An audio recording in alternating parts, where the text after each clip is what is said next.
Hello everyone, I'm Irfan Habib, currently a second year MBBS student from AIMS Bhubaneswar. I have cleared my NEET 2022 with All India rank 594 and a score of 685.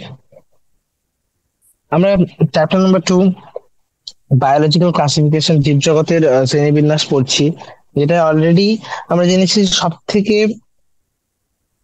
গ্রহণযোগ্য যে classification system সেটা হচ্ছে 5 kingdom classification. এবং 5 kingdom ক্লাসিফিকেশনের মধ্যে আমরা পড়েছি kingdom মনেরা, kingdom প্রতিষ্ঠা, kingdom fungi. তো মনেরা রাজ্য, প্রতিষ্ঠা রাজ্য এবং ছত্রাক রাজ্য, এই তিনটেকে মেইনলি এই চ্যাপ্টার আমরা ডিটেইলে ডিসকাস করছি। তো অলরেডি মনেরা রাজ্যের মধ্যে আমরা মনে রাজ্য কমপ্লিট করে ফেলেছি, এবং প্রতিষ্ঠা রাজ্যের মধ্যে যে গোষ্ঠীগুলি ছিল যেমন ক্রাইসোফাইট, ডাইনোফ্লাজেলেট, ইউগ্লিনয়েড, স্লাইমোল্ড এবং প্রোটোজোয়া। ক্রাইসোফাইট হয়ে গেছে আমাদের ডাইনোফ্লাজেলেট। এবার হোয়াট স্পেশাল অ্যাবাউট ডাইনোফ্লাজেলেট? তো এই প্রতিষ্ঠাটির নামের মধ্যেই এর সমস্ত বৈশিষ্ট্য ব্যাখ্যা করা। সেটা হচ্ছে ডাইনোফ্লাজেলেট, অর্থাৎ ফ্লাজেলা থাকবে এর মধ্যে, এবং এটি ডাইনোফ্লাজেলা অর্থাৎ দুটি ফ্লাজেলা থাকে। তাহলে দুটি ফ্লাজেলা যুক্ত প্রতিষ্ঠাগুলি, এবং এরা মোস্টলি হয় মারিন, অর্থাৎ এরা সামুদ্রিক জলের মধ্যেই বেশি পরিমাণে পাওয়া যায়, এবং ফটোসিনথেটিক, অর্থাৎ এদের কাছেও প্লান্টের মতো বা উন্নত উদ্ভিদগুলির মতো ক্লোরোফিল বা সেরকম পিগমেন্ট রঞ্জকগুলি থাকে। তাই এরা হচ্ছে অটোপিক, এরা নিজেদের খাবার নিজেরাই তৈরি করতে পারে। এবার এদের বাইরে থেকে এদের রং ইয়েলো, গ্রিন, হলুদ, সবুজ, বাদামি, নীল, লাল বিভিন্ন রঙের হতে পারে, কারণ এদের শরীরে বিভিন্ন রকমের পিগমেন্ট বা রঞ্জক অবস্থান করে। এবার সেই রঞ্জকগুলি উপস্থিতির ভিত্তিতে এদের বিভিন্ন রকম রং হয়। আর আরেকটা জিনিস বলছি, ক্রাইসোফাইটে আমরা দেখেছিলাম,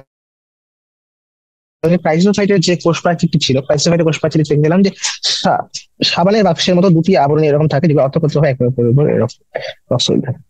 সিমিলারলি এখানেও দেখা যায়, যেখানে দুটি বাক্স, এখানে দুটি বাক্স নয়, এখানে কি এদের যে কোষ প্রাচীরটি রয়েছে, এদের কোষ প্রাচীর স্টিফ সেলুলোজ প্লেট, অর্থাৎ এটা বলতে পারো যে প্লান্টেরই জাস্ট ইউনিসেলুলার ফর্ম, সেগুলোকে আমি ডাইনোফ্লাজেলা বলে রাখছি। তো এখানে কি দেখা যায় যে না, এদের কাছে সেলুলোজ যুক্ত কোষ প্রাচীর রয়েছে, এবং সেটি এভাবে বাইরের দিকে সজ্জিত। তো লাইক এভাবে গঠনটা একটা আর্মার টাইপের, আবরণী টাইপ বলতে পারো, হ্যাঁ এরকম। আর কি রয়েছে? দুটি ফ্লাজেলা রয়েছে। এখানে দুটি ফ্লাজেলা কিভাবে সজ্জিত? একটি থাকে লঙ্গিটিউডিনালি আর একটি ট্রান্সভার্সালি। একটি লম্বালম্বি ভাবে এবং একটি লম্বালম্বি ভাবে, আর একটি ট্রান্সভার্সাল। ট্রান্সভার্সাল হচ্ছে দুটো মানে কোষ প্রাচীরের মধ্যে যে ফাড়ো বা যে যে খাঁজটা থাকে, সেই খাঁজের মধ্যে ট্রান্সভার্সলি আরেকটি ফ্লাজেলা থাকে। এবার সাধারণত যে লাল ডাইনোফ্লাজেলা গুলি হয়, যেমন একটা উদাহরণ মনে করো গাইনোলাক, গনি অলাক্স, এরা খুব দ্রুত নিজেদের সংখ্যা বৃদ্ধি করতে পারে। তাই কারণে এরা সমুদ্রের মধ্যে যদি খুব দ্রুত বৃদ্ধি করে, তাহলে দেখা যায় যে সমুদ্রের মধ্যে পুরো সমুদ্র আহ যে স্রোত গুলি আসে সেগুলি লাল হয়ে যায়, তাই তো? তাই এটা বলে রেড টাইডস, লাল স্রোত। তো এই লাল স্রোতের জন্য দায়ী কোন ডাইনোফ্লাজেলেট গুলি? সেটা হচ্ছে গনিওলাক্স, বা স্পেশালি বলতে গেলে রেড ডাইনোফ্লাজেলেটস। এবার এর মধ্যে কিছু এরকম ডাইনোফ্লাজেলেটস রয়েছে যেগুলি টক্সিন বা বিষের মতো বিষ জাতীয় পদার্থ রিলিজ করে, যেগুলি বিভিন্ন সামুদ্রিক আহ প্রাণী যেমন মাছ বা অন্যান্য সামুদ্রিক প্রাণীগুলির জন্য ক্ষতিকারক। এবং সেই মাছগুলো যদি মাছ গুলিকে যদি পরবর্তীতে মানুষ গ্রহণ করে, তাহলে মানুষের জন্য ক্ষতিকারক হয়ে দাঁড়ায়। ঠিক আছে? তো ডাইনোফ্লাজেলা সম্বন্ধে কি জানলাম? যে দুই ফ্লাজেলা যুক্ত এটি একটি প্রোটিস্টা, যেটির মধ্যে সেলুলোজ যুক্ত কোষ প্রাচীর রয়েছে, এবং সেই কোষ প্রাচীরটি শক্ত একটা সেলুলোজ প্লেট দিয়ে তৈরি। দুটি ফ্লাজেলা কিভাবে থাকে না, একটি ফ্লাজেলা লম্বা লম্বি হয়, একটি ফ্লাজেলা আড়াআড়ি ভাবে দুটি প্লেটের মাঝখানে খাঁজের মধ্যে বর্তমান। এদের মধ্যে কিছু লাল রঙের ডায়নোফ্লাজেলা রয়েছে যেগুলি আহ, যে লাল স্রোত তৈরি করার জন্য দায়ী, আবার কিছু রয়েছে যেগুলি বিষাক্ত পদার্থ তৈরি করে। ওকে, নেক্সট আসছি ইউগ্লিনয়েডস। ইউগ্লিনয়েডস এর কথাটি এসছে ইউগ্লিনয়েডস, দ্যাট মিনস এরা ইউগ্লিনার মতো। ইউগ্লিনার মতো বলতে কি বোঝাচ্ছি, ইউগ্লিনার গঠনটা এখানে পাশে দেখতেই পারো, এইটা হচ্ছে ইউগ্লিনা, বি যে রয়েছে সেটা হচ্ছে ইউগ্লিনা। তো এই ইউগ্লিনা জাতীয় যতগুলি ইউগ্লিনার মতো দেখতে যে সমস্ত প্রতিষ্ঠাগুলো রয়েছে সেগুলোকে সবগুলোকে একটা শ্রেণীর মতো অন্তর্ভুক্ত করা হয়েছে, সেটা হচ্ছে ইউগ্লিনয়েডস, ইউগ্লিনার মতো। ইউগ্লিনয়েডস এদের কি বৈশিষ্ট্য রয়েছে না, এরা বেশিরভাগই স্বাদু জলের বাসিন্দা, সবগুলি ফ্রেশ ওয়াটারে পাওয়া যায় বেশিরভাগই, এবং স্বাদু জলের মধ্যে বদ্ধ বা জমা জলের মধ্যে দেখা যায়। যে জলটি প্রবাহিত প্রভাব, তেমন হচ্ছে নদী টদী এগুলোতে পাওয়া যাবে না। স্বাদু জলের মধ্যে যেমন পুকুর টুকুর এই সময় জায়গায় হিসেবে পাওয়া যায়, তাহলে বদ্ধ স্থানে লেক পুকুর এই সমস্ত জায়গাগুলোতে, ঠিক আছে। তো ফ্রেশ ওয়াটার এবং স্ট্যাগন্যান্ট ওয়াটারে পাওয়া যায়, ফ্রেশ এন্ড স্ট্যাগন্যান্ট ওয়াটার। এদের শরীরে কোষ প্রাচীরের বদলে কি থাকে, প্রোটিন নির্মিত একটি পরিচর্যাকে স্তর দেখা যায়, যেটিকে আমরা বলি পেলিকাল। এবং পেলিকালের কাজ কি, পেলিকাল হচ্ছে এদের শরীরকে নমনীয় করে তোলে, ফ্লেক্সিবল বা নমনীয় করে তোলে। কি দিয়ে তৈরি পেলিকাল? পেলিকালটি প্রোটিন দিয়ে তৈরি। ওকে, এদের কাছেও দুটি ফ্লাজেলা রয়েছে, একটি ছোট এবং একটি বৃহৎ। এবার যেহেতু এরাও সালোক সংশ্লেষকারী, তাই সূর্যালোকের উপস্থিতিতে এরা সালোক সংশ্লেষ করে, কিন্তু একটা নতুন স্পেশাল ফিচার রয়েছে ইউগ্লিনয়েডদের, যে euglenoids can act both as autophagy and heterophagy, autotrophs and heterotrophs. কিভাবে? অটোট্রফ হচ্ছে এরা ফটোসিনথেটিক, যখন সানলাইটের প্রেজেন্সে এরা ফটোসিনথেসিস করে বলে এদেরকে বলি যে ফটোসিনথেটিক অটোট্রফস। কিন্তু সানলাইটের অ্যাবসেন্সে, যখন সানলাইট নেই, সেই সানলাইটের অ্যাবসেন্সে এরা হেটারোট্রফ হিসেবে কাজ করে। অর্থাৎ তখন এরা বিভিন্ন ক্ষুদ্র জীবগুলিকে শিকার করে নিজেদের পুষ্টি সাধন করে বলে, তখন প্রিডেটারের মতো কাজ করে এরা, কিছু মতো কাজ করে প্রিডেটারের মতো, প্রিডেটিং দ্য স্মল অর্গানিজমস। তো আর যেহেতু বললাম যে সূর্যালোকের উপস্থিতি এরা সালোক সংশ্লেষে সক্ষম, তাই এদের মধ্যে অবস্থিত যে রঞ্জকগুলি থাকে সেই রঞ্জকগুলি কিন্তু উন্নত উদ্ভিদের মধ্যে, শরীরের মধ্যে অবস্থিত রঞ্জকগুলির মতোই, হায়ার প্লান্টস। উদাহরণ সব থেকে বেশি যেটা দেখা যায় ইউগ্লিনা জাতীয়, তাহলে ইউগ্লিনয়েডস উদাহরণ, ঠিক আছে। ইউগ্লিনা, ইউগ্লিনা ছবিটি এখানে দেখতে পাচ্ছ। দুটি ফ্লাজেলা কিভাবে থাকে দেখো, দুটি ফ্লাজেলা, একটি ছোট ফ্লাজেলা একটা বৃহৎ ফ্লাজেলা, দুটি এক জায়গা থেকে বেরোচ্ছে। ডায়মন্ড ফ্লাজেলের মতো না, যেখানে একটা লম্বা লম্বি ভাবে আর একটা আড়াআড়ি হয়ে আছে, এখানে দুটোই প্রায় অ্যাপেক্স থেকে বেরোচ্ছে, তাই তো শীর্ষস্থান থেকে বেরোচ্ছে, একটি ক্ষুদ্র একটি বৃহৎ। শক্ত কোষপ্রাচীরের বদলে নমনীয় নরম একটি প্রোটিন সমৃদ্ধ স্তর থাকে, সেটাকে বলি পেডিকল, যার জন্য এদের শরীরটি কিরকম হয়, নমনীয়। ওকে, নেক্সট আসছে স্লাইম মোল্ড। স্লাইম মোল্ড হলো স্যাপ্রোফাইট প্রতিষ্ঠা, দ্যাট মিনস এরা মৃতজীবী প্রতিষ্ঠা, এরা হচ্ছে মৃতজীবী প্রতিষ্ঠা, মৃতজীবী প্রতিষ্ঠা। বুঝলো? এদের যে আহ এরা কি করে, পচনশীল উদ্ভিদ, মনে করো পতনশীল উদ্ভিদের কোনো একটা কাণ্ড রয়েছে বা কোনো পাতা রয়েছে, সেই সমস্ত বস্তুগুলির উপর, সেই সমস্ত পচনশীল বস্তু থেকে জৈব পদার্থগুলি গ্রহণ করে। মৃতজীবী এরা, মৃতের উপর, মৃতকে খেয়ে বেঁচে থাকে, ঠিক আছে। আন্ডার সুইটেবল কন্ডিশনস, যখন অনুকূল পরিবেশ থাকে, এরা দলবদ্ধ হয়ে, অথবা অনুকূল পরিবেশ থাকে, এরা সবাই এরকম দলবদ্ধ হয়ে যায়, প্লাজমোডিয়াম নামের একটি বিশেষ গঠন তৈরি করে, যা তাহলে এরা কি করে, যখন অনুকূল পরিবেশ রয়েছে এরা সবাই এক সজ্জিত হয়। সজ্জিত হয়ে কি করে, প্লাজমোডিয়ামের মতো একটা গঠন তৈরি করে। আর এই প্লাজমোডিয়াম গঠনটি কি করতে পারে, দেখো, যখন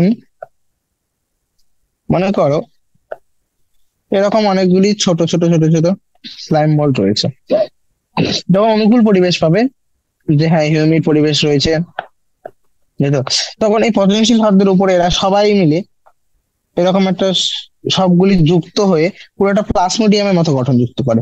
এই প্লাজমোডিয়ামের মতো গঠনটি কি করতে পারে, যেটি এই আহ পচন জাতীয় পদার্থ, পচনশীল পদার্থটির উপর বৃদ্ধি পায় এবং কয়েক ফুট জায়গা ধরে বিস্তার লাভ করে থাকে। ঠিক আছে, কিন্তু যখন প্রতিকূল পরিবেশ আসে, আনফেভারেবল কন্ডিশনে কি হয়, আনফেভারেবল কন্ডিশনে প্লাজমোডিয়াম গুলি কি করে, প্লাজমোডিয়াম গুলি বিভেদিত হয় এবং প্লাজমোডিয়াম গুলি তাদের শীর্ষ দেশে কি তৈরি করে, এখান থেকে বেরোবে কতগুলি ফ্লুটিং বডি, বা যেগুলিকে বলি শীর্ষভাগে রেণুধর তৈরি করে। ঠিক আছে, রেণুধর গুলি তাদের শীর্ষের মধ্যে রেণু বহন করে। ঠিক আছে, এবং এখানে একটা ওয়ার্ড ইম্পর্টেন্ট, যে এই যে রেণুগুলো রয়েছে, রেণুগুলির কাছে প্রকৃত কোষ প্রাচীর থাকে। পুরো স্লাইম মোল্ডের মধ্যে, স্লাইম মোল্ড যখন নর্মালি প্লাজমোডিয়াম তৈরি করে তখন এদের শরীরে সেরকম কোষ প্রাচীর থাকে না, তবে প্রতিকূল পরিবেশে এরা যে রেণুগুলি তৈরি করে সেই রেণুগুলিতে প্রকৃত কোষ প্রাচীর রয়েছে। এরা এখানে একটা জিনিস জানা জরুরি, যে এই রেণুগুলি যেহেতু প্রকৃত কোষ প্রাচীর রয়েছে, এই রেণুগুলি খুবই প্রতিরোধ সক্ষম হয়, অর্থাৎ বিভিন্ন রকম প্রতিকূল পরিবেশকে এরা সামলে নিতে পারবে। তাই এরা বছরের পর বছর এরা দীর্ঘস্থায়ী হয় এবং বিভিন্ন প্রতিকূল পরিবেশকে বেঁচে থাকতে সক্ষম। রেণুগুলি কিভাবে চারিদিকে ছড়িয়ে পড়ে, না রেণুগুলি সাধারণত বায়ু প্রবাহের মাধ্যমে, ছড়িয়ে পড়ে।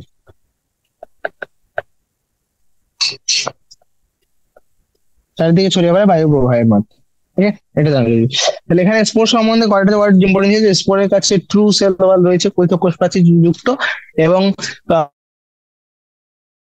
এই রেণুগুলি বায়ু প্রবাহের মাধ্যমে চারিদিকে ছড়িয়ে পড়ে এবং এরা খুবই প্রতিরোধ সক্ষম হয়, বিভিন্ন রকম প্রতিকূল পরিবেশকে সহ্য করতে পারে। ওকে, নেক্সট আসছি প্রোটোজোয়াদের সম্পর্কে। তো প্রোটোজোয়া সম্বন্ধে জরুরি সেটা হচ্ছে যে সব প্রোটোজোয়ান গুলি, যতগুলো প্রোটোজোয়া রয়েছে সবাই কি রকম প্রকৃতির হয়, এরা হয় হেটেরোট্রফ বা পরভোজী। তো এবং এরা পরভোজী হয় এবং শিকার, সাধারণত কিভাবে থাকে, প্রিডেটর বা শিকারজীবী, যারা শিকার করে, বা প্যারাসাইট পরজীবী। তো এই পরভোজী গুলি দু প্রকার হতে পারে, এইদের এরা শিকার করে আর পরভোজী। শিকার করে, যদি শিকার হচ্ছে ও ডাইরেক্ট কোন একটা শিকারকে শিকার করবে, সেটা হচ্ছে শিকারজীবী। আর পরজীবী কি, যে অন্য একটি হোস্টের শরীরে, তাই তো, বাহকের শরীরের মধ্যে গিয়ে সেখান থেকে পুষ্টি গ্রহণ করলে সেটা কেন হবে পরজীবী। ঠিক আছে, এবার আরেকটা জিনিস দেখা যায়, এদেরকে সাধারণত মনে করা হয় যে প্রিমিটিভ রিলেটিভস অফ অ্যানিমালস, অর্থাৎ এদের মধ্যে প্রাণীকুলের আদি পূর্বপুরুষ বলা হয় এদেরকে। তোমাদের অনেক সময় জিজ্ঞেস করা হয় যে প্রাণীকুলের আদি পূর্বপুরুষ কারা, বলো। প্রাণীকুলের আদি পূর্বপুরুষ হচ্ছে প্রোটোজোয়ানগুলি। কেন, কারণ প্রাণীকুলের মতো এদের মধ্যেও সেল ওয়াল দেখা যায় না, কোষ প্রাচীর অ্যাবসেন্ট এদের মধ্যে। ওকে, উদাহরণত আমি চার ভাগে প্রোটোজোয়া গুলিকে ভাগ করি। প্রথম ভাগ হচ্ছে অ্যামিবয়েড বা অ্যামিবার মতো যে সমস্ত প্রোটোজোয়া গুলো রয়েছে। অ্যামিবার মতো প্রোটোজোয়া, অ্যামিবা কিরকম, এরকম ঠিকঠাক চলতেই পারে না। অ্যামিবা মানে কি, এদের কাছে ফুড, অ্যামিবার মতো প্রোটোজোয়া গুলি এরা সাধারণত কোথায় পাওয়া যাবে, এদেরকে পাওয়া যায় স্বাদু জলের মধ্যে, এবং কিছু কিছু ক্ষেত্রে এদেরকে সামুদ্রিক জলে এবং স্যাঁতস্যাঁতে মাটির মধ্যেও পাওয়া যায়। এরা কি করে, এরা চলতে পারে, চলাফেরা করতে পারে, কিসের মাধ্যমে চলাফেরা করে, এবং এই চলাফেরার মাধ্যমে এরা বলেছিলাম না এরা প্রিডেটর প্রকৃতির, তো এরা এদের শিকারকে শিকার বা এদের যে খাদ্য সেগুলোকে কিভাবে সংগ্রহ করে না, সিউডোপোডিয়া বা ক্ষণপদ, ফলস ফিট, এটাকে বলে ক্ষণপদ। ক্ষণপদ কেন বলছি জানো? এদের ঘটনাটা যদি দেখো এরকম রয়েছে, আমি বা তো যখন সামনে দিকে মুভ করবে তো এখান থেকে একটা এরকম লাইক কিছু সময়ের জন্য একটা ফলস ফিট তৈরি হবে, ফলস ফিট বা সিউডোপোডিয়া, সিউডো। আবার মুভ করার পরে আবার সেটা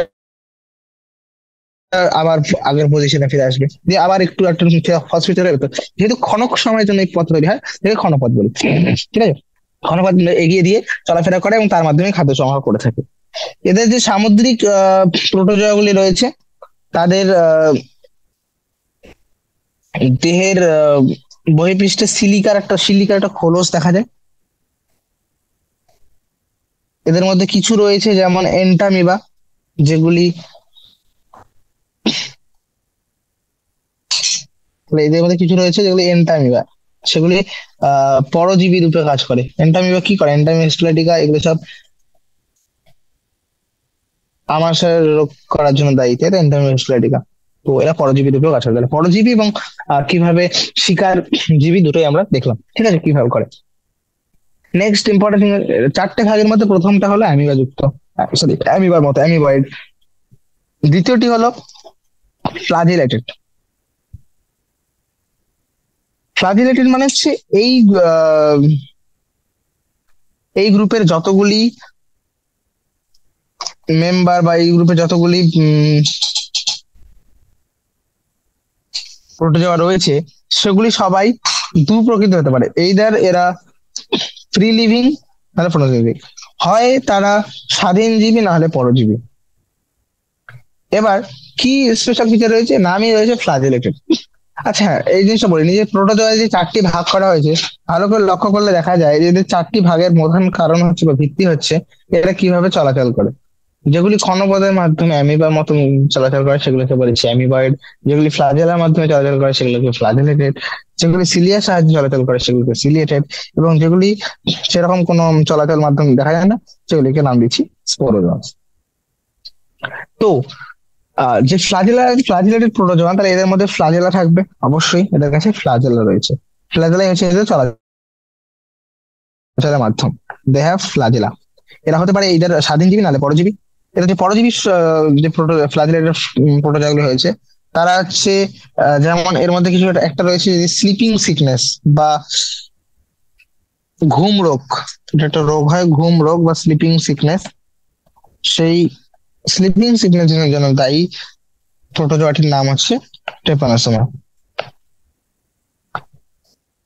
নেক্সট, সিলিয়া যুক্ত প্রোটোজোয়া।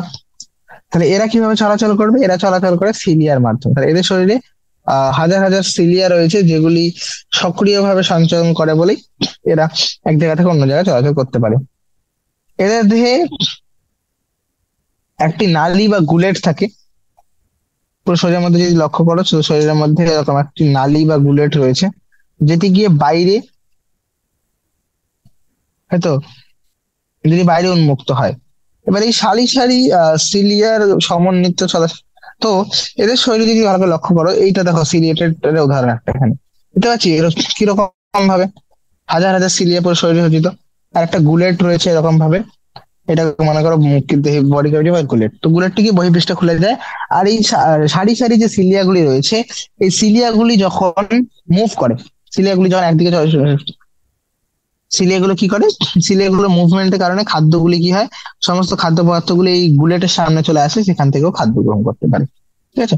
তো এটাই এর উদাহরণ হচ্ছে প্যারামেশিয়াম।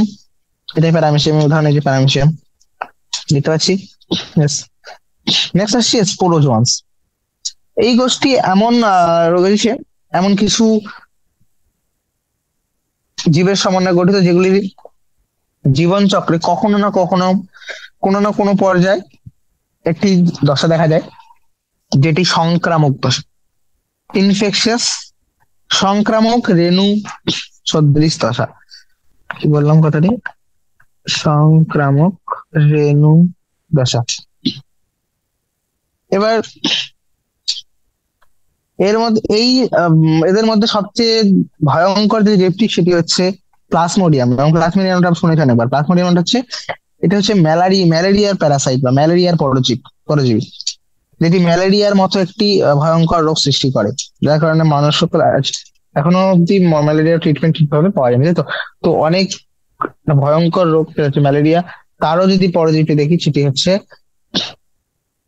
প্লাজমোডিয়াম। তাহলে সেই প্লাজমোডিয়াম কোন প্রোটোজোয়ার অন্তর্ভুক্ত, এটি কোন রাজ্যের অন্তর্ভুক্ত, এটি অন্তর্ভুক্ত প্রোটিস্ট রাজ্যে। প্রোটোজোয়ানদের মধ্যেও কোন প্রোটোজোয়ান? স্পোরোজোয়ান। স্পোরোজোয়ান কেন বললেন স্পোরোজোয়ান? কারণ এদের জীবনে একটি দশা রয়েছে, যেটি রেণু সদৃশ দশা, যেটি সংক্রামক রেণু সদৃশ, অর্থাৎ এদের যে রেণুগুলি রয়েছে সেগুলি সংক্রামক, রেণুগুলির মাধ্যমে এরা রোগ সৃষ্টি করে, ঠিক আছে। ওকে, তো that's all about Protista. Next আসছি ছত্রাক রাজ্য। ছত্রাক রাজ্যটি, এদের মধ্যে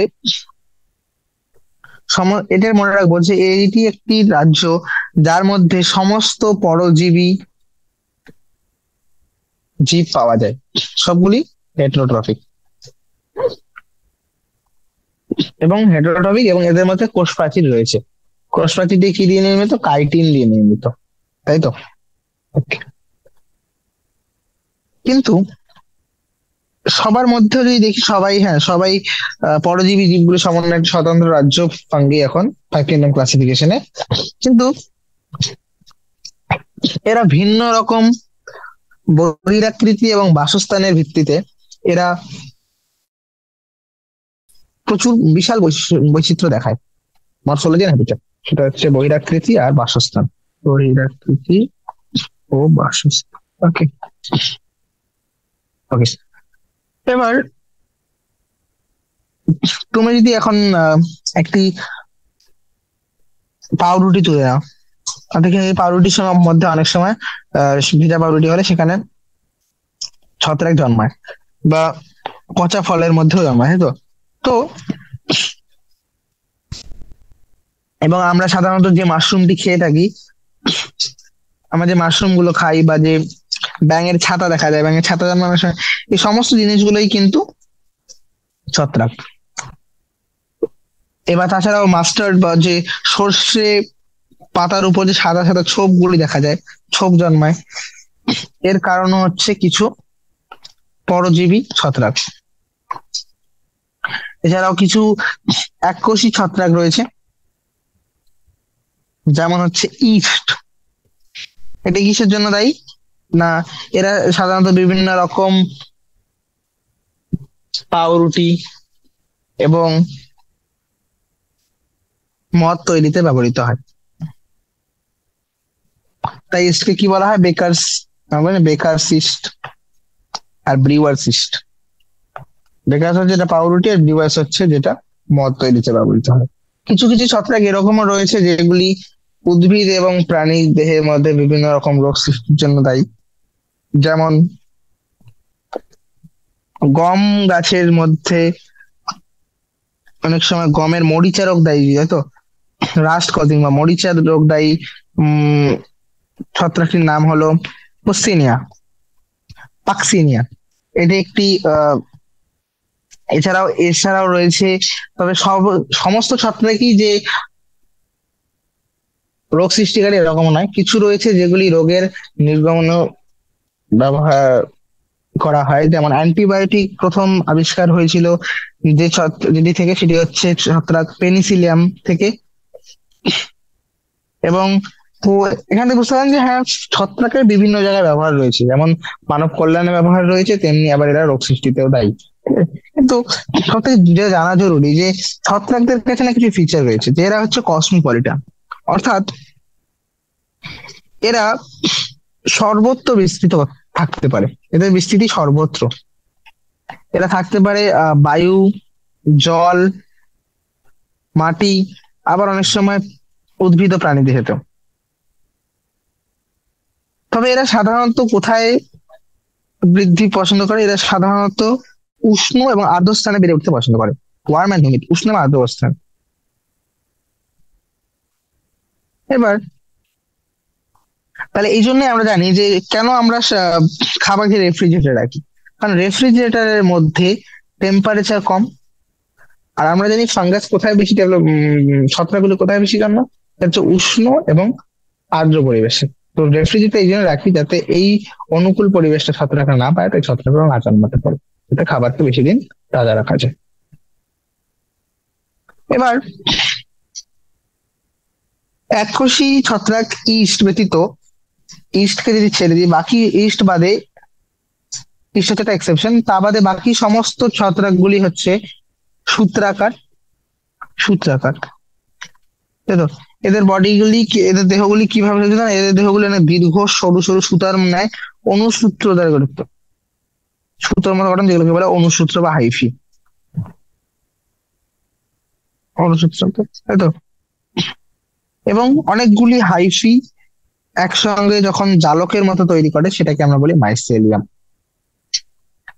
তাহলে এন নাম্বার অফ হাইফি মিলে তৈরি করবে একটি মাইসেলিয়াম। কিছু হাইফি রয়েছে যেগুলি এক্ষেত্রে কিছু হাইফি রয়েছে যেগুলো বহু নিউক্লিয়াস সমন্বিত এবং সাইটোপ্লাজম পরিপূর্ণ। কিছু নিউক্লিয়াস রয়েছে যেগুলো দেখা যায় এরকম, আহ সেগুলি কন্টিনিউয়াস, তাই তো? এদের মধ্যে মাঝখানে কোনো কোষ প্রাচীর নেই, তো এরকম বহু নিউক্লিয়াস যুক্ত।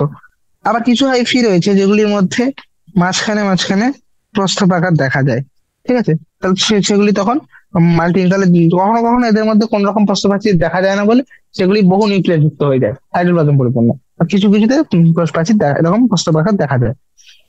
তো এদের যে কোষ প্রাচীরটি, সেটি কি দিয়ে নির্মিত? সেটি কাইটিন এবং পলিস্যাকারাইড দিয়ে নির্মিত, সেলুলোজ দিয়ে নির্মিত নয়। বেশিরভাগ ছত্রাকের এবং এদের নিউট্রিশন বা পুষ্টি পদ্ধতি বললে এরা বেশিরভাগই পরজীবী হয়, পরভোজী। এবং পরভোজীর মধ্যে এরা বিভিন্ন প্রকৃতির হতে পারে। এরা কিছু, এদের মধ্যে কিছু রয়েছে যারা মৃত পদার্থগুলি থেকে জৈব পদার্থ গ্রহণ করে, সেগুলিকে আমরা বলি স্যাপ্রোফাইট বা মৃতভোজী, মৃতজীবী। আবার কিছু রয়েছে যেগুলি বিভিন্ন জীবিত উদ্ভিদ প্রাণীদের উপর নির্ভর করে নিজেদের পুষ্টির জন্য, সেগুলিকে বলি পরজীবী। এছাড়াও কিছু রয়েছে যেগুলি মিথজীবী রূপেও অবস্থান করে, সিম্বায়ন্ট বা মিথজীবী। তো এই মিথজীবীর ক্ষেত্রে কি দেখা যায় যে এরা অ্যালগি, যেমন তাহলে অনেক সময় ফাঙ্গি ছত্রাকগুলি অ্যালগির সঙ্গে সমন্বয় হতে থাকতে পারে। মিথজীবী অর্থাৎ যেখানে এরা এমন ভাবে বসবাস করে যেন দুজনেরই লাভ হয়, তাই তো?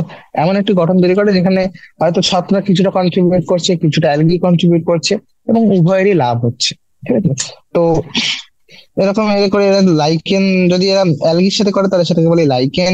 আবার অনেক উন্নত উদ্ভিদের মূলের সাথে দেখা যায়, যে উন্নত উদ্ভিদের মূলের সাথেও এরা অনেক সময় মিথজীবী বসবাস করে, সেটাকে আমরা বলি মাইকোরাইজা, ঠিক আছে? তো লাইকেন এবং মাইকোরাইজা হচ্ছে দুটি মিথজীবী রূপ। ছত্রাকটি কিভাবে, এরা বিভিন্ন ভাবে নিজেদের জনন প্রক্রিয়া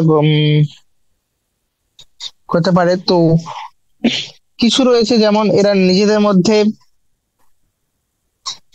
ভেজিটেটিভ বা এরা দুভাবেই জনন করতে পারে। এরা জনন প্রক্রিয়া, অযৌন জনন এবং যৌন জনন, দুটো প্রক্রিয়ার মাধ্যমে এরা নিজেদের বংশ বিস্তার করে। তো সাধারণত কিভাবে করে থাকে এরা? ফ্র্যাগমেন্টেশন, অর্থাৎ খণ্ডীভবন প্রক্রিয়া, ফিশন বা বিভক্তিকরণ, তাই তো? ভীষণ মানে এরা বিভাজন, বিভাজন প্রক্রিয়া বা বাডিং, বার্ড তৈরি করে যেখানে। তো এইগুলি কিছু মাধ্যম যেগুলো ভেজিটেটিভ যৌন জনন প্রক্রিয়ার মধ্যে আসে। এবং অযৌন জনন প্রক্রিয়া যদি দেখি, তো অযৌন জনন প্রক্রিয়ার মধ্যে বিভিন্ন রকম রেণু তৈরি করে। কি রকম রেণু? যেমন কনিডিয়া, তারপর স্পোরাঞ্জিওস্পোর এবং স্পরেঞ্জিও রেণু। তাছাড়াও জু স্পোর বা যেগুলোকে চল রেণু বলে। জু কথাটা আসছে জু, অ্যানিমেল, যারা মুভ করতে পারে, চল রেণু। এবং যৌন জনন প্রক্রিয়াটা কিভাবে করে থাকে? যৌন জনন প্রক্রিয়া কারা করে? উস্পোর, অ্যাস্কোস্পোর এবং বেসিডিওস্পোরের মতো কিছু রেণুর উপস্থিতিতে। এবার এই বিভিন্ন ধরনের রেণুগুলি সুনির্দিষ্ট অঙ্গের মধ্যে উৎপন্ন হয়, এবং সেই অঙ্গগুলিকে আমরা বলি ফ্রুটিং বডি বা ফ্রুটিং বডি।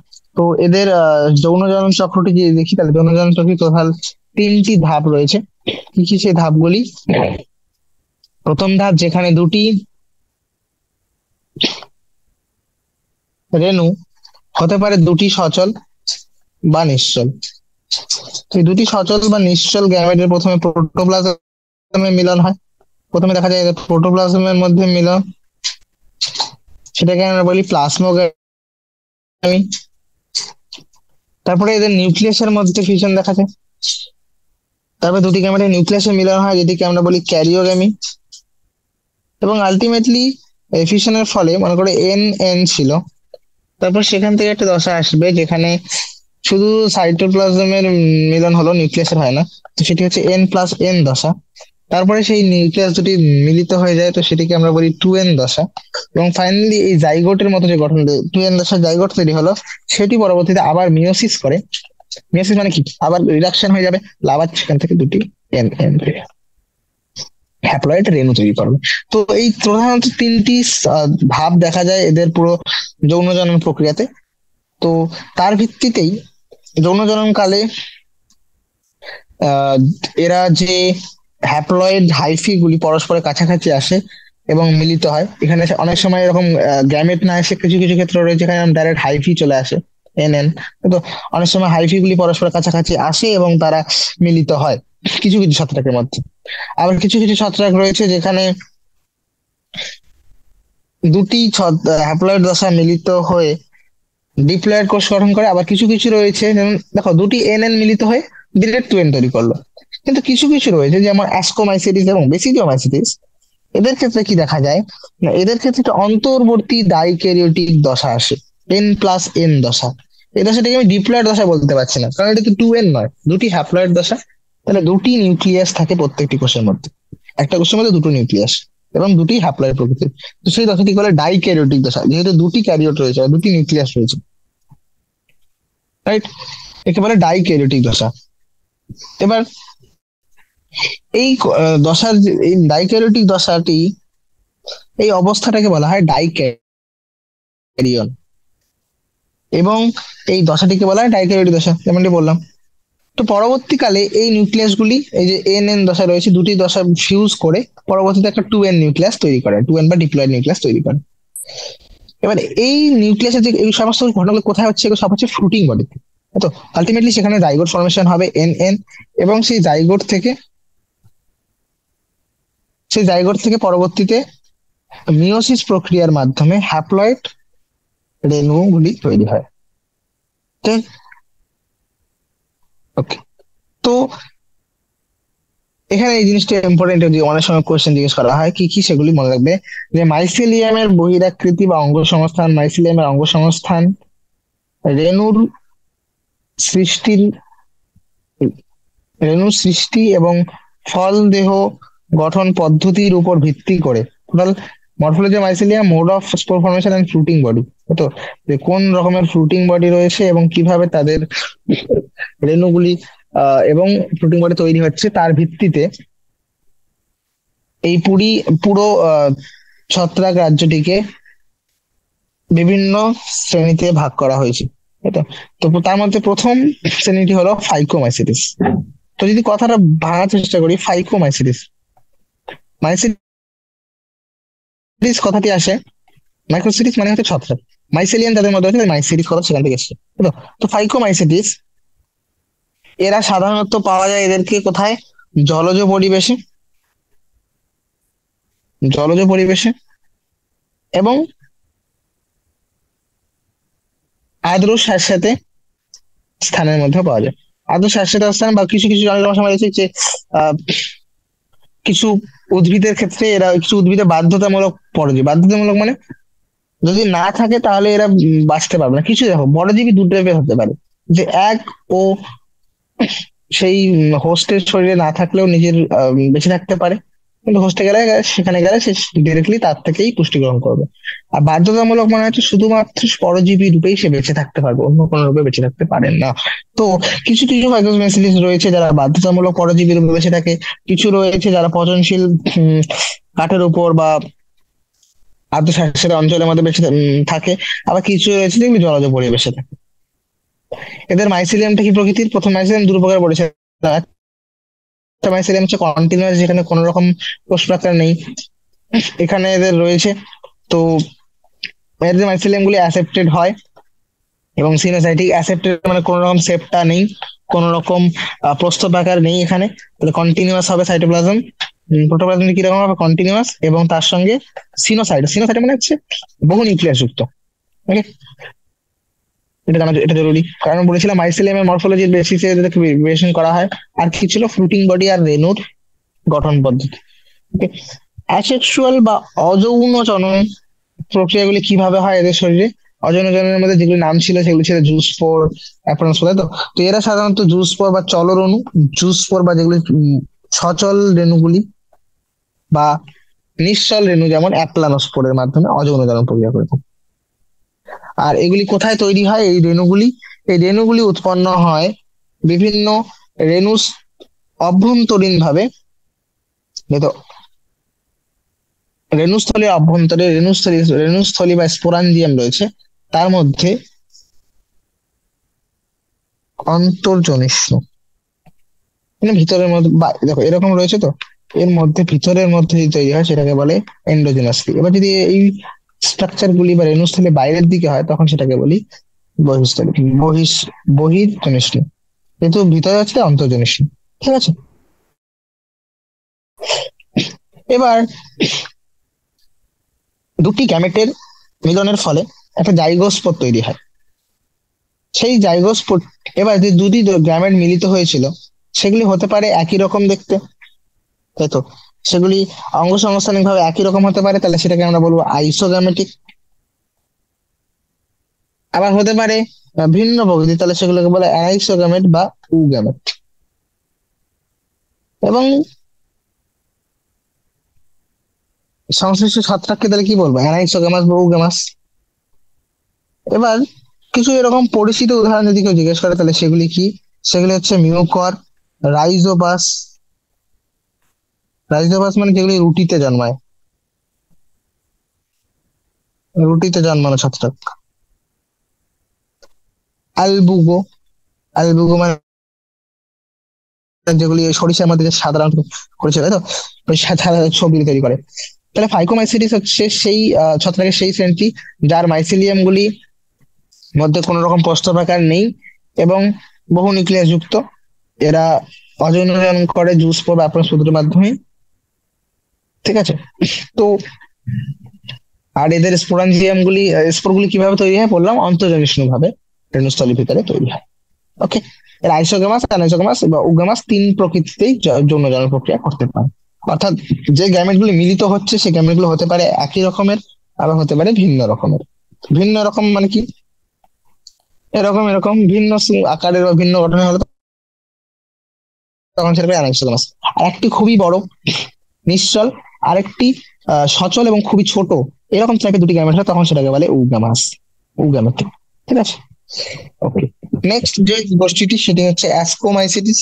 তো অ্যাস্কোমাইসিটিস এই কথাটি কেন এসেছে? কারণ এরা প্রথম এখানের মধ্যে অ্যাস্ক বা, তাহলে এদের মধ্যে এটাকে বলতে পারো স্যাক ফাঙ্গি বলে এদেরকে। রিয়ারেঞ্জ করে স্যাক হচ্ছে তো, হ্যাঁ। তো এদেরকে অনেক সময় থলে যুক্ত, মাইসিলিস কথা বলেছিলাম ছত্রাকের জন্য ব্যবহৃত হয় কারণ মাইসেলিয়াম থাকে এদের শরীরে। এবার এরা সাধারণত বহুকোষী হয়ে থাকে, বেশিরভাগই বহুকোষী হয়। উদাহরণ হচ্ছে পেনিসিলিয়াম।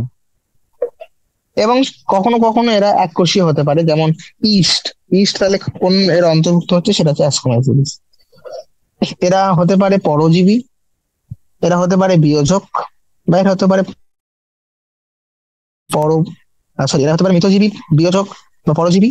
আবার কখনো কখনো এরা কপ্রোফাইলাস হতে পারে। কপ্রোফাইলাস মানে যারা পশুর মলের মধ্যে জন্মায়, ডাং, তাই তো, গোবরের উপর জন্মায়। এবার মাইসিলিয়ামটি কি প্রকৃতির? মাইসিলিয়ামটি এক্ষেত্রে মাইসিলিয়ামটি ব্রাঞ্চড এবং তার সঙ্গে সেটি প্রস্থরাকার বিশিষ্ট। তাহলে মাইসিলিয়াম কি রয়েছে? মাইসিলিয়াম গুলো এরকম বিভিন্ন রকম শাখা যুক্ত এবং মাইসিলিয়ামের মধ্যে প্রস্থরাকার রয়েছে। যে অযৌন রেণুগুলি সেগুলি কি নাম? সেগুলির নাম হচ্ছে কনিডিয়া। আর এগুলি কোথায় উৎপন্ন হয়? এগুলি উৎপন্ন হয় বহির্জনিষ্ণ ভাবে। কোথায়?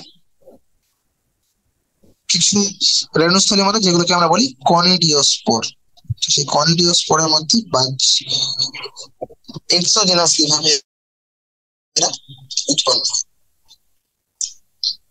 আর কি, আর কনিডিয়া গুলি অঙ্কুরিত হয়ে মাইসেলিয়াম গঠন করে। কনিডিয়া গুলি যখন অঙ্কুরিত হয় তখন সে কি তৈরি করে? মাইসেলিয়াম। আর যৌন রেণুগুলি, সেক্সুয়াল স্পোর যেগুলো রয়েছে, যৌন রেণুগুলি, সেগুলিকে বলা হয় অ্যাসকোস্পোর। যৌন রেণুগুলি কি বলে? অ্যাসকোস্পোর। আর অ্যাসকোস্পোর গুলি যৌন রেণু হচ্ছে অ্যাসকোস্পোর। কোথায় এরা উৎপন্ন হয়? যৌন রেণুগুলো উৎপন্ন হয় এন্ডোজেনাসলি বা অন্তর্জনিষ্ণু ভাবে। কোথায়? কিছু স্যাক লাগে। এদেরকে আমি স্যাক ফাঙ্গি কেন বলেছিলাম? কারণ এদের মধ্যে না থলির মতো কিছু গঠন রয়েছে, যেগুলোকে আমি বলি অ্যাসাই, অ্যাসকাই। সেই অ্যাসকাই বা অ্যাসকাসের মধ্যে অন্তর্জনিষ্ণু ভাবে কিছু যৌন রেণু তৈরি হয়, যেগুলোকে আমরা বলি অ্যাসকোস্পোর। এই জন্য নামটা অ্যাসকোমাইসেটিস, অ্যাসকোস্পোর। এবং এই রেণুগুলো উৎপন্ন হয় যে ফ্রুটিং বডির মতো, ফ্রুটিং বডির মধ্যে সজ্জিত থাকে। তো সেই ফ্রুটিং বডি গুলোকে কি বলা হয়? অ্যাসকোকার্প। কার্প কথাটাই তো আমরা ফলের জন্য ব্যবহার করি না? তো ফ্রুটিং, যে ফল দেহটা তৈরি করে বা ফ্রুটিং বডি, সেটা হচ্ছে অ্যাসকোকার্প। আর এরকম ছত্রাক কিছু উদাহরণ বলো। এরকম ছত্রাকের উদাহরণ হচ্ছে ক্লাভিসেপস, নিউরোস্পোরা। নিউরোস্পোরা যেটাকে আমরা জিনগত বিভিন্ন পরীক্ষার জন্য ব্যবহার করে থাকি। নিউরাল নিউরোস্পোরা হচ্ছে স্টাডির জন্য, বিভিন্ন রকম জেনেটিক স্টাডিতে ব্যবহার করা হয়, বিভিন্ন রাসায়নিক এবং জিনগত পরীক্ষার জন্য। তাছাড়াও অ্যাসপারজিলাস, যেটাকে আমরা সাধারণত মাশরুম দেখি, এই যে অ্যাসপারজিলাস, তাই তো। এবং মরেল এবং ট্রাফেলস। মরেল এবং ট্রাফেল হচ্ছে বিভিন্ন রকম খাদ্য উপযোগী এবং সুস্বাদু ছত্রাক, এগুলোকে খাওয়া হয় মরেল এবং ট্রাফেলস কে। মরেল এবং ট্রাফেলসও এই অ্যাসকোমাইসিটিস এই ছত্রাক শ্রেণীর অন্তর্ভুক্ত। নেক্সট আসছে বেসিডিওমাইসিটিস। বেসিডিওমাইসিটিস এদেরকে সাধারণত বলা হয় মাশরুম বা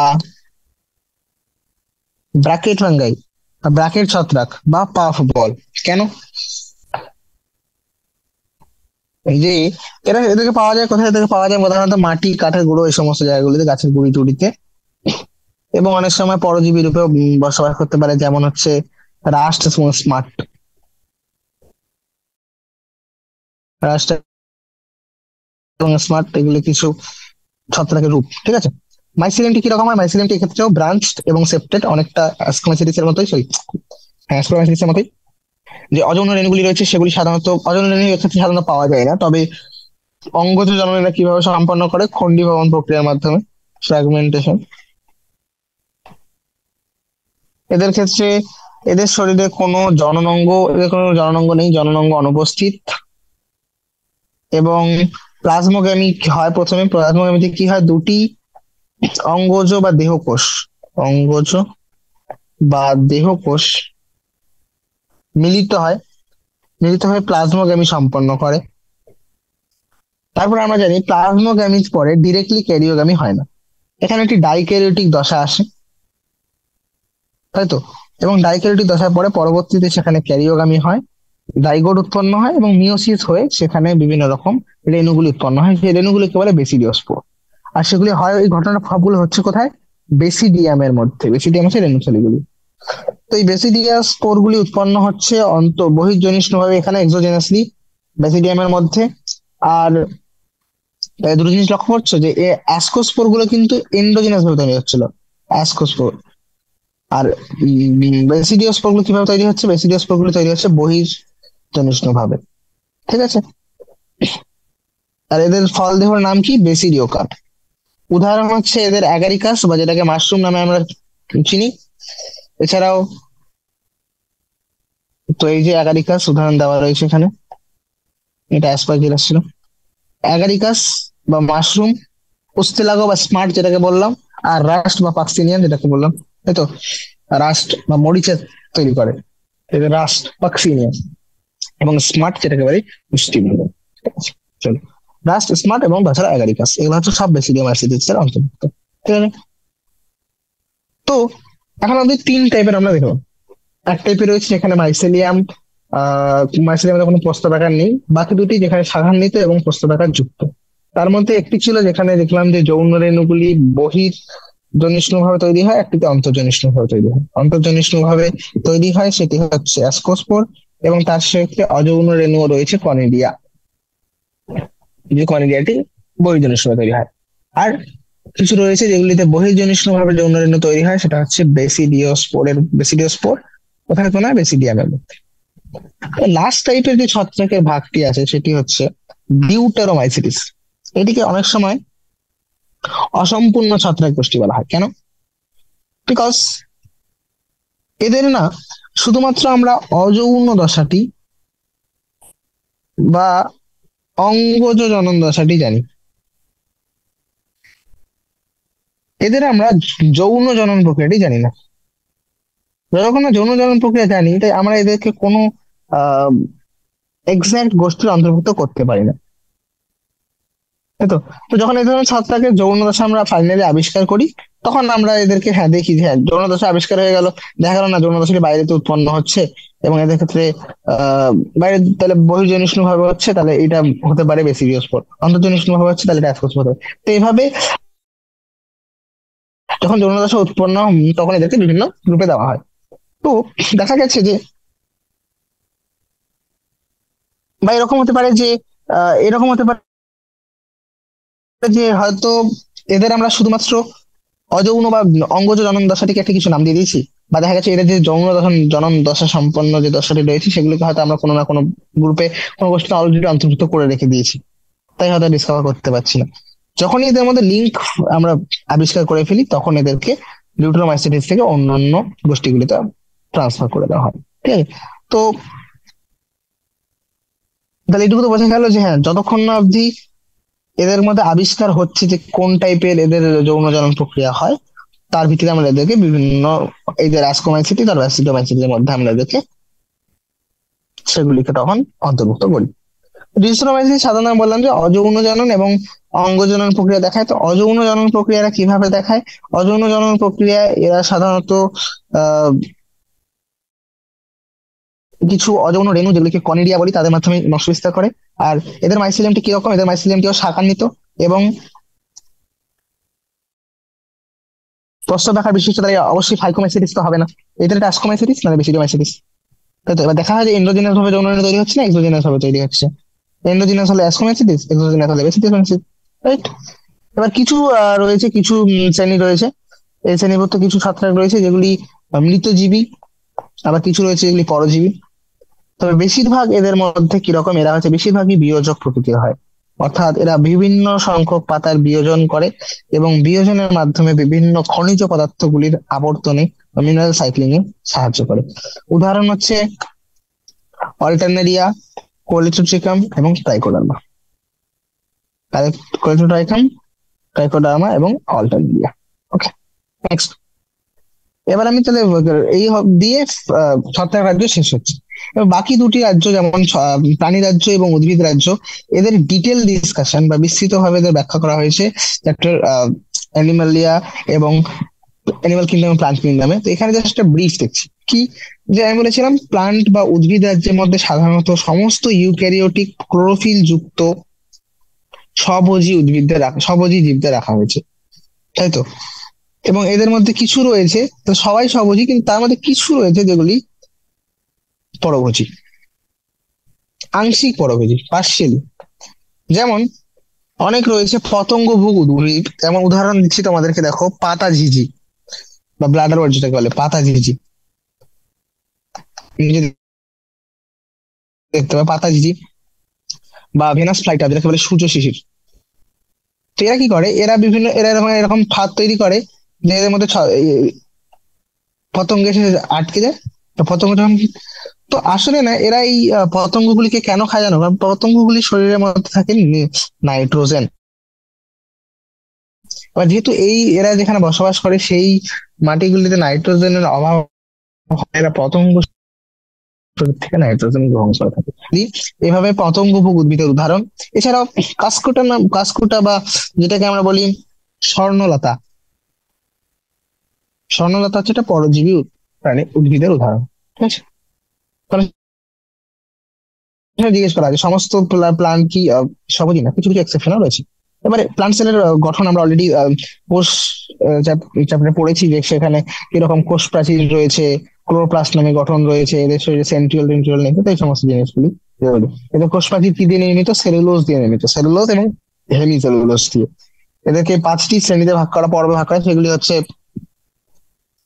শৈবাল, ব্রায়োফাইটা, টায়োফাইটা, টেরিডোফাইটা, ব্যক্তবীজ এবং গুপ্তজীবী, তাই তো? এদের জীবন চক্রে যে দুটি স্পষ্ট সাধারণ দেখা, দুটি সুস্পষ্ট দশা দেখা দেয়, সেগুলি হচ্ছে একটি ডিপ্লয়েড রেণুধর দশা আর একটি হ্যাপ্লয়েড লিঙ্গধর দশা। এবং এরা একে অপরের মধ্যে অল্টারনেট হতে থাকে, তাই তো? ডিপ্লয়েড রেণুধর দশাটি থেকে উৎপন্ন হবে হ্যাপ্লয়েড রেণুধর দশা, হ্যাপ্লয়েড লিঙ্গধর দশা, আবার সেখান থেকে আলটিমেটলি ফার্টিলাইজেশন হয়ে তৈরি করবে ডিপ্লয়েড রেণুধর দশা। তো এই ডিপ্লয়েড এবং হ্যাপ্লয়েড দশার গুলির ভিত্তিতে এদেরকে এবং ওয়েদার এটি স্বাধীনজীবী নাকি দশাগুলি স্বাধীনজীবী নাকি দশাগুলি একে অপরের উপর নির্ভরশীল, তার ভিত্তিতে এই যে ঘটনাগুলি দেখা যায় এগুলি বিভিন্ন প্রাণীর ক্ষেত্রে বিভিন্ন রকম হয়, এবং এই ঘটনাটিকে বলা হয় অল্টারনেশন অফ জেনারেশন বা যৌনুক্রম, যেখানে এই দুটি দশা, রেণুধর দশা এবং লিঙ্গধর দশার মধ্যে বারবার চেঞ্জ হয়ে থাকে। এর থেকে এটি উৎপন্ন হয়, আবার রেণুধর থেকে লিঙ্গধর দশা, আবার লিঙ্গধর থেকে রেণুধর দশা। এই ঘটনাটিকে বলে যৌনক্রম। ঠিক আছে, নেক্সট আসছি কিংডম অ্যানিমেলিয়া বা প্রাণী রাজ্য। এই রাজ্যভুক্ত জীবদের চারিত্রিক বৈশিষ্ট্য হলো যে এরা পরভোজী, এবং এরা সাধারণত বহুকোষী প্রকৃতির হয়, কোষ প্রাচীর এদের মধ্যে অনুপস্থিত। তো এরা কি কাদের উপর নির্ভর করে? না, এরা প্রত্যক্ষ বা পরোক্ষ ভাবেই উদ্ভিদের উপর নির্ভরশীল। প্রত্যক্ষ বা পরোক্ষ ভাবে কাদের উপর নির্ভরশীল? উদ্ভিদের উপর নির্ভরশীল। আরেকটা কি এক্সট্রা স্পেসিফিক ফিচার রয়েছে, যে এরা এদের খাবারগুলি অভ্যন্তরীণ গহ্বরের মধ্যে খাদ্য পরিপাক করে। ঠিক আছে, এবং এদের যে সঞ্চিত খাদ্য সেটা কিভাবে থাকে? গ্লাইকোজেন রূপে, গ্লাইকোজেন বা স্নেহ পদার্থ রূপে নিজেদের খাবারকে খাদ্য সঞ্চিত করে রাখে। এদের পুষ্টি পদ্ধতি কোন প্রকৃতি? পুষ্টি পদ্ধতি হচ্ছে হলোজৈক প্রকৃতির। হলোজৈক মানে যেখানে হচ্ছে এরা পুরো খাদ্যটিকে গ্রহণ কিভাবে নেয়, খাদ্যকে পুরো গ্রহণ করে নেয়, একবারে গিলে নেয়। ঠিক আছে, এদের মধ্যে একটা স্পেসিফিক রয়েছে, এরা একটা নির্দিষ্ট বৃদ্ধির নকশা ফলো করে, এবং বৃদ্ধি পেয়ে একটা নির্দিষ্ট আকার এবং আকৃতি সমন্বয় যুক্ত একটা নির্দিষ্ট আকার রয়েছে, যে মানুষ শরীরে হ্যাঁ এত ফিট এত লম্বাই হবে, তো নির্দিষ্ট একটা আকার এবং আকৃতি যুক্ত পূর্ণাঙ্গ প্রাণীতে পরিণত হয়। উন্নত প্রাণীদের দেহে অনেক বিস্তৃত সংজ্ঞাবহ এবং আজ্ঞাবহ সেন্সরি এবং নিউরোমোটর মেকানিজম দেখা যায়। এদের মধ্যে বেশিরভাগই চলনে সক্ষম, গমনে সক্ষম। চলন নয়, চলন্ত প্রাণীও করতে পারে, উদ্ভিদও করতে পারে, এরা গমনে সক্ষম, এক জায়গা থেকে অন্য জায়গায় যেতে পারে, লোকোমোশন যেটাকে বলে। এবং পুরুষ এবং স্ত্রী দেহের মিলনের ফলে যৌন জনন প্রক্রিয়া সম্পন্ন হয়, এবং ফাইনালি সেখান থেকে ভ্রূণগুলির বিকাশ ঘটে। এবার ভ্রূণের বিকাশ হতে পারে ডিরেক্টলি, হতে পারে ইনডাইরেক্ট, হতে পারে ডেভেলপমেন্ট, এসব পরে পড়তে পড়বো আমরা। তো এই সমস্ত জিনিসগুলি প্রত্যেকটি পর্বর বৈশিষ্ট্যগুলি চ্যাপ্টার নাম্বার 4, সেটা হচ্ছে প্লান্ট কিংডমে ডিসকাস করা হয়েছে, এখানে আমরা তো ডিটেলে যাচ্ছি না। ঠিক আছে, তো কি কি আসলে এর মধ্যে আমি অলরেডি বললাম যে উদ্ভিদ রাজ্য ক্ষেত্রে এরা কমপ্লিট রূপে স্বভোজী, এবং কিছু ব্যতিক্রম রয়েছে, যেমন পাতাঝিঝি এবং সূর্য শিশির। আর স্বর্ণলতা হচ্ছে এর মধ্যে একটি পরজীবী রূপ। আর অ্যানিমেলিয়া মধ্যে কি দেখলাম, যে অ্যানিমেলিয়া হচ্ছে প্রাণী রাজ্য হচ্ছে এরা সম্পূর্ণরূপে নিজেদেরকে বহুকোষী, এরা পরভোজী, ইউক্যারিওটিক, বহুকোষী, এবং এদের ক্ষেত্রে কোষ প্রাচীর নেই। এরা হলোজয়িক প্রকৃতির হয়, এরা লোকোমোশনের সক্ষম, এদের ক্ষেত্রে একটা ডেফিনেটিভ বৃদ্ধির নকশা রয়েছে, তাদের নির্দিষ্ট বৃদ্ধির নকশা রয়েছে, এবং পূর্ণাঙ্গ প্রাণীটি নির্দিষ্ট আকার আকৃতি সম্পন্ন হয়।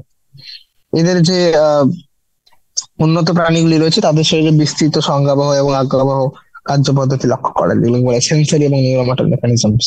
ঠিক আছে, কিন্তু এই 5 কিংডম ক্লাসিফিকেশন বা হুইটেকারের শ্রেণীবিন্যাসের মধ্যে কোথাও লাইকেন বা কিছু অকোষীয় জীব যেমন ভাইরাস, ভাইরয়েড, প্রায়ন, এদেরকে কোনো রাজ্যের মধ্যে অন্তর্ভুক্ত করা হয়নি। কেন করা হয়নি? কারণ এদের মধ্যে কোষের এক্সাক্ট গঠনটাই এরা ফলো করে না। এবার যদি কোষই এদেরকে আমরা কোষ রূপে গণনা করি, তাহলে এদেরকে কোন শ্রেণীতে অন্তর্ভুক্ত করবো? আমরা দেখেছিলাম কোষের প্রকার বা কোষের গঠনের উপর ভিত্তি করেই শ্রেণীবিন্যাসটি করা হয়েছে। তাই ভাইরাস, ভাইরয়েড বা প্রায়ন এবং তার সঙ্গে লাইকেন, এদেরকে ভাইটাগারের শ্রেণী বিন্যাসের কোন রাজ্যের অন্তর্ভুক্ত করা হয়। তাই অনেক সময় অপশন দেবে যে viruses are included in which kingdom, none of this হবে অপশন, ঠিক আছে? তো এদেরকে এখানে রিসার্চ করছি আমরা, যেখানে তোমরা একটু আইডিয়া দিয়ে দিচ্ছি যে আমরা হয়তো সবাই, তোমরা কখনো কখনো দেখেছো যে সাধারণত ঠান্ডা হয় বা ফ্লু লাগে, তো সেখানে কি হয়, আমাদের শরীরে ভাইরাস দিয়ে আক্রান্ত হয়। এবার ভাইরাসগুলিকে শ্রেণীবিন্যাসে কোনো কোনো শ্রেণীবিন্যাসে কাঠামোতে এরা স্থান পায়নি, কারণ এদের ক্ষেত্রে এদেরকে আমরা এক্স্যাক্টলি ট্রুলি লিভিং বা জীবিত রূপে বলতে পারি না। কেন? কারণ জীবিত হওয়ার জন্য আমরা জানি যে সেল থিওরি অনুযায়ী কোনো একটা জীব, কোনো একটা বস্তু জীবিত হওয়ার জন্য তার কাছে কোষের নির্দিষ্ট গঠন থাকা উচিত। যেহেতু এদের কাছে কোষের নির্দিষ্ট গঠন নেই, তাই এদেরকে আমরা জীবিত বলি না। তাহলে ভাইরাস কি? ভাইরাস হচ্ছে নন সেলুলার, অকোষীয় কিছু বস্তু, যেগুলি কি দেখা যায়, এদের শরীরের বাইরে একটি ইনার্ট ক্রিস্টালাইন স্ট্রাকচার দেখা যায়। অর্থাৎ ক্রিস্টাল বা স্ফটিক দানার মতো গঠন রূপে এরা সজীব কোষের বাইরে দেখা যায়। মনে করো সজীব কোষ রয়েছে, সজীব কোষের বাইরে এরকম ক্রিস্টাল বা স্ফটিক দানার মতো গঠন রূপে বিরাজ করে এরা। ঠিক আছে, এদের কাছে কোনো কোষের এক্সাক্ট গঠন নেই।